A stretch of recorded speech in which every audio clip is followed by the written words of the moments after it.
Good evening, ladies and gentlemen.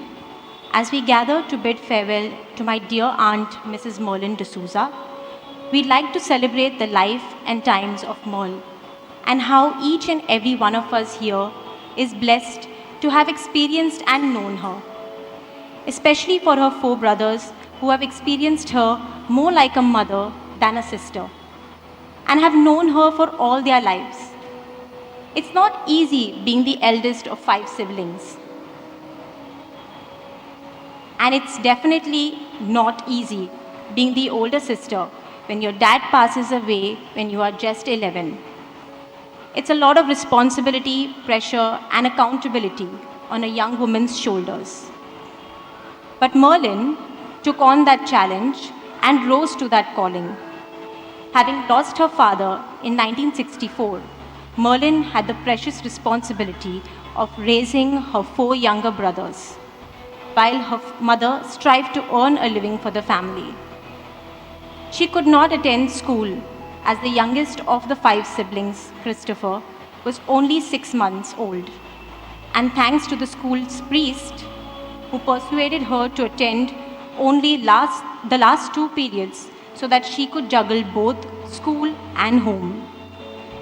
At that young age, she had to be resourceful and manage the household. She would go to the bazaar and buy fish and would ask the village woman for recipes of how to cook them. Then come back home, stand on a stool and cook a meal for her four younger brothers. Ever since, Merlyn has always been a mother figure to her beloved brothers. They were her life and her precious jewels. It goes without saying that all her four brothers and their respective families will miss her immensely. Papa Aloysius will miss his daily calls and WhatsApp messages with her as she was his best friend. Uncle Jude will miss her warm, loving hugs and kisses as she exited the building every time she would head to his office and give him a kiss. Charlie would have missed his confidant mentor and friend. And Uncle Christopher will miss his second mother. He bids her a hearty farewell. Yes, ladies and gentlemen, Merlyn is a story of courage, perseverance, determination against all odds, and unconditional love. And we are all here today to celebrate it.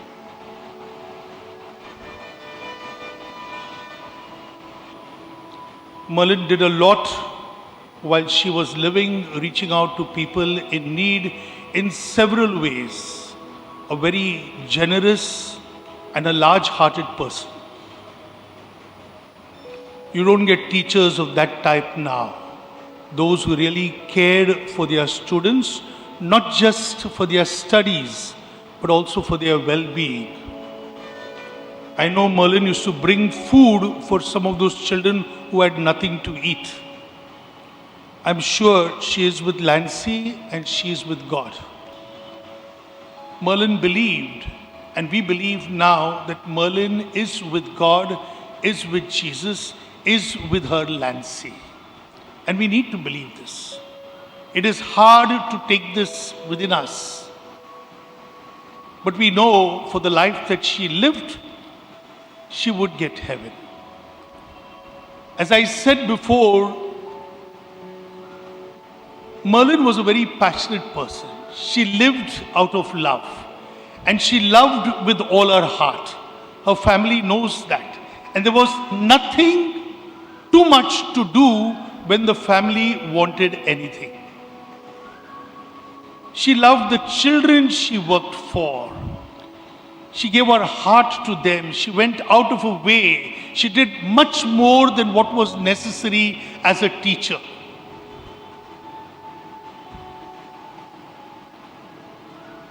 For her, education was important. Merlyn knew that if these poor little children would get educated, they would have a life. She spent all her life teaching. First at Dominic Savio's here in Andheri. And the moment she finished or had to retire from here, I told my brother who's running a school in Bangalore, you must get Merlyn for your school. And he picked her immediately and she started teaching. at Our Lady of Fatima School in Bangalore. What an asset she was, taking care of those little children in the pre-primary and the primary. She spent hours talking to them, motivating them, talking to parents although she didn't know the language, making them understand how important education is, paying the fees for so many children who couldn't afford the fees. That was her heart.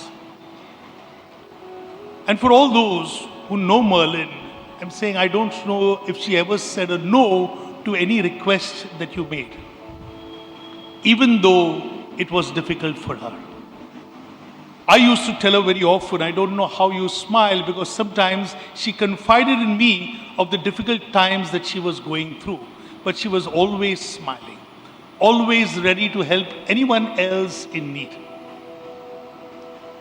And that is our guarantee that she is with Christ. Because Jesus said, whatever you do to the least and last of my brothers, you do unto me. Merlyn went out of her way to reach out with love to everyone who crossed her path. Today I'm sure she's enjoying God's bliss in heaven. I pray for those who are mourning for her family, her children in a very special way. It is a tremendous loss. We will miss her. We'll ask God to strengthen us in this sorrowing time of ours and to give us the grace that we need to believe that all is well with her now. God bless you.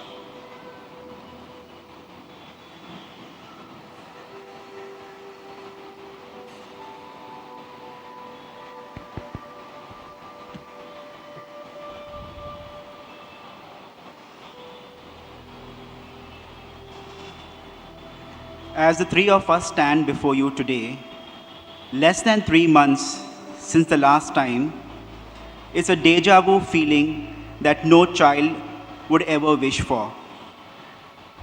We have yet to come to terms to this loss, still hoping that this is a bad dream.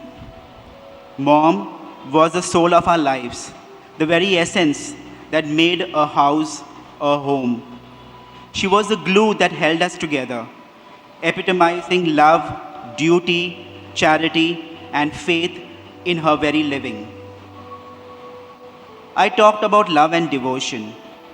She loved all her family members unconditionally, her brothers, each and every one of them, always looking after them and concerned about their well-being and health. She was their confessor and confidant, often building bridges if one needed it. She was thrust in this role as a primary caretaker at a very young age of 11, taking care of the 4 while Granny worked to support them. It was a tough life, but they made it. She married Dad and loved him, standing behind him through thick and thin, facing all challenges shoulder to shoulder when life threw him a curveball. Like any couples, they would argue on why he didn't listen to her in the first place. But her love never wavered. And how do we know of this? Because she never really got over his death. Not a single day would go by where she would not ask us, did I treat him well? Did I make anything less for him? What more could I have done? Even setting a place for him at his dinner place every day. She grieved his loss immensely. She yearned for him and often telling us that he is going to come and take me soon too. We can truly tell you this, he did. All of you know Miss Merlyn as a teacher, a vocation she took seriously and devotedly. It was Father Chris who introduced her to teaching, and she never looked back, completing nearly 48 years in this. Her loyalty to her schools, the Salesians of Don Bosco, and now Our Lady of Fatima in Bangalore are known. Her students still recall with fond memories and the impact she has made in changing their lives, one at a time. She had oodles of patience, a virtue I absolutely could do with some more. She had a special love for the economically disadvantaged students, be it secretly paying her tuition fees or helping them with special coaching or even getting them porridge for those who are not strong enough or healthy enough. She would brim in pride and tell me stories of how this person was a son of a Mali and now he's a pilot, or he is working for a reputed company, or another one who has gone to America and pinged her on Facebook, thanking her for the encouragement, love, and positive impact she has made on their lives. Mom was a passionate cook. Her other joy in the world was cooking and feeding others. No matter the size of the guest list or the occasion, it was challenge accepted. Her potato chops and vindaloo were well known. We would often reminisce and tell Mom, let's leave all this business aside and start a restaurant, assuring her that it would make good money, a thought she would only smile to. Being the Virgo I am, needless to say, I troubled her the most on her cooking, being a fussy eater and an unsolicited critique. Since a baby, I have been told, Mom, the kitchen is going to be vacant and you can never be replaced there. She was an extremely pious person, never missing daily online mass, the recitation of the rosary, and the 3 p.m. prayer. She is credited in our family and near dear ones in propagating the recitation of Psalm 91 and the Divine Mercies. Because of all this, we would often ask her, Mom, please storm heaven for this or for that.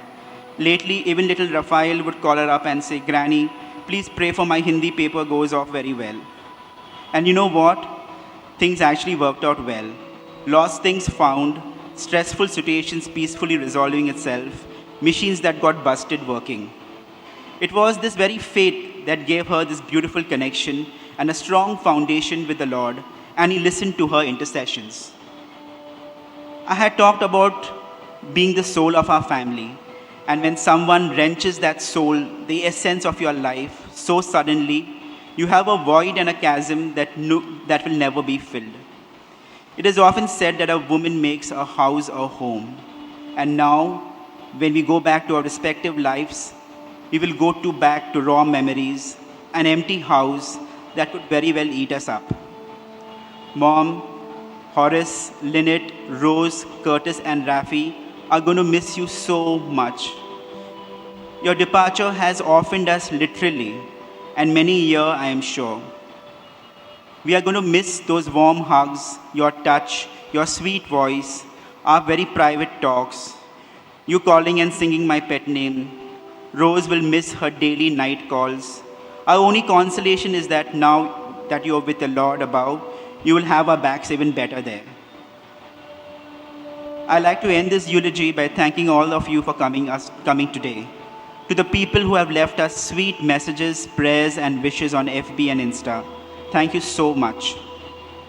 To all the priests who have made it to celebrate Mass and her life, thank you, Father. And finally, to my dear uncles and aunts, Papa, Auntie Dolly, Uncle Jude, Auntie Anne, Salome, and my late Uncle Charles. And finally, Uncle Chris. Love you all for being there for Mom throughout her life, for being her laughter and her support. You are all as good as being our parents. Special thanks and deep gratitude to Uncle Jude and Chris for being there and making these arrangements and planning this funeral seamlessly. Thank you so much.